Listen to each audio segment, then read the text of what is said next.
네, 그 위원장도 질의를 잠깐 하도록 하겠습니다. 예, 저는 쌍방울 변호사비 대납 사건이 말도 안 되는 사건으로 처리가 되고, 그 다음에 나눠서 주가 조작에 의해서 대북 송금 과정에서 이재명 대표를 엮어내려고 했던 전형적인 검찰의 조작 사건이다, 이렇게 저는 생각하고 있습니다. 이화영 증인이 작성한 것을 제가 제목을 붙여봤습니다. 이화영의 옥중육필, 억울한 심경토로. 내용을 하나 제가 읽어볼 테니까 확인해 주시기 바랍니다. 검찰의 협박과 회유, 협박. 특가법상 뇌물정치자금법, 외국북한 거래법, 증인인멸교사, 직권남용, 알선수재 등등을 적용해 징역 10년 이상을 살리도록 하겠다. 맞습니까? 그렇습니다. 김성태의 허위 진술을 통해서 뇌물정치자금법 알선 수수를 기소할 여러 가지 사건을 준비해 놓았다. 이재명, 이해찬도 직접 수사하게 될 것이다 하고 협박받은 적 있습니까? 그렇습니다. 경기도 공무원을 구속시키겠다. 아내와 아들을 구속시키겠다. 수행비서 지인 등을 구속시키겠다. 압수수색, 연행조사 등 이런 것이 사실입니까? 그렇습니다. 쌍방울 김성태를 편들고 이재명 지사를 위해 대북 송금을 했다고 진술하면 진행 중인 사건을 유리하게 해주고 주변 수사도 멈추겠다라고 한 적이 있습니까? 그렇습니다. 이재명이 주범이 되면 이화영은 종범이 되어 가벼운 처벌을 받도록 해주겠다. 1년 구속기간 만료 전에 보석으로 석방하도록 하겠다라고 해요받은 적이 있습니까? 그런 적이 있습니다. 아내 아들은 물론이거니와 주변 사람에 대한 수사, 별건 수사도 멈출 것이다라고 해요받은 적이 있습니까? 있습니다. 네. 본인이 작성한 사건의 본질입니다. 정치검찰이 이재명 대표를 구속시키기 위한 이재명 대국 송금 조작 사건이다라고 생각하십니까? 그렇습니다. 윤석열 사단 정치검찰이 정권 초기 윤석열의 충성심을 보이기 위해 대권 경쟁자이며 야당의 대표 이재명을 구속시키려고 사건을 조작하고 관련자들을 회유 협박한 사건이라고 생각하십니까? 그렇습니다. 조국 장관 수사와 이를 주도한 검찰총장의 대통령 당선으로 경계심이 허물어진 정치검찰의 만연과 직권남용 불법 행위가 극에 달한 사건이라고 생각하십니까? 그렇습니다. 네, 정치검찰이 사건을 조작하기 위해 보인 행태를 보겠습니다. 주변 수사, 가족 수사를 통한 피의자 압박을 한 적이 있습니까? 뭐 여러 번 있었습니다. 네, 윤석열 정권의 정치검찰은 육체적 고문보다 훨씬 악랄한 다양한 고문을 행했다. 정신적 고문을 얘기하는 겁니까? 네, 그렇습니다. 이재명 대표를 구속시키기 위한 경기도청에 대한 회의 압수수색과 여러 건의 수천 건의 압수수색물 이것도 확인한 바 있죠? 네, 경기도 공무원에 대한 무차별적 연행수사 및 구속, 피의자, 처, 아들에 대한 구속 협박, 재판 증인 출석자에 대한 위중 구속 협박, 압수수색, 연행, 피의자 이화영 변호사에 대한 겁박 및 기소, 피의자 주변 지인 및 정치인에 대한 압수수색, 검찰의 말이 못 믿어오면 변호사들이 얘기를 들어보라. 검찰이 고위직 출신 변호사 면담, 김성태 변호인 등의 면담을 주선한 적이 있습니까? 그렇습니다. 변호사들은 검찰의 말을 들어야 한다며 김성태 진술을 동의해주고 이재명이 주범이 되어야 이화영이 빠져나갈 수 있다고 설득한 바 있습니까? 그렇습니다. 네. 검찰 고위직 출신 A 변호사는 과거에 알던 변호사 선임을 위해 접견 요청해서 구치소에서 변호사 접견을 함, 선임을 거부하며 만나지 못함, 검찰의 회유와 압박이 심해진 2023년 4월에서 6월에 검찰 측 주선으로 수원지검 13호실 검사의 프라이빗한 공간에서 교도관 입회에 사후차례 면담한 적이 있습니까? 있습니다. 예. 법무법인 광장의 유재만 변호사를 검찰이 직접 소개하여 수원지검 1313호실에서 2, 3차례 면담한 적이 있습니까? 있습니다. 그 외에 김성태의 변호인으로 생각되는 변호인 2인 정도를 한 차례씩 검찰 주선으로 만난 적이 있습니까? 있습니다. 피의자 검찰 조사 시 변호인 배석이 여러 사정으로 어려워지자 회유를 위한 조서에 변호인 배석이 안 되면 모양이 좋지 않다며 김성태의 주선으로 변호인이 검찰 조사에 배석한 바 있습니까? 있습니다. 네. 공범들을 통한 회유 및 협박 및 회유에 대해서 보겠습니다. 검찰에서 김성태와 단독 면담 10여 차례 주선, 김성태는 이화영에 대해서 자기 진술에 동의하지 않으면 뇌물 정치자 자금, 알선수재, 외국환 거래법, 증거인멸교사 등 징역 10년 이상 선고될 허위 진술을 할 것이라 협박한 바 있습니까? 있습니다. 또한 이재명, 이해찬에 대해서 허위 진술을 할 것이라 협박, 또한 방용철 등 회사 직원들의 허위 진술은 물론 법정 증언도 불리하게 할 것이라 협박한 적이 있습니까? 그렇습니다.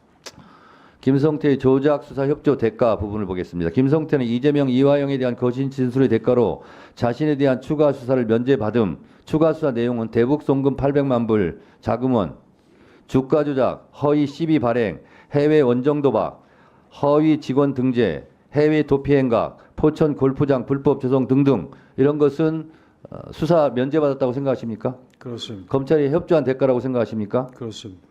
김성태 본인과 방영철, 안부수, 박상영, 박상민, 김태현, 양선길, 김영모 등 구속된 쌍방울 직원의 보석, 집요 등 조기 속방을 약속받았다고 생각하십니까? 그렇습니다. 검사가 직접 그 부분에 대해서 자랑한 바가 있습니다. 네, 자랑한 바 있죠. 김성태의 동생 김영모에 대해서는 검찰이 징역 1년 6월을 구형하려 했으나 김성태의 협조로 징역 6월만 구형하여 바로 석방될 수 있게 해주었다는 박상용 검사가 자랑한 적이 있습니까? 그렇습니다.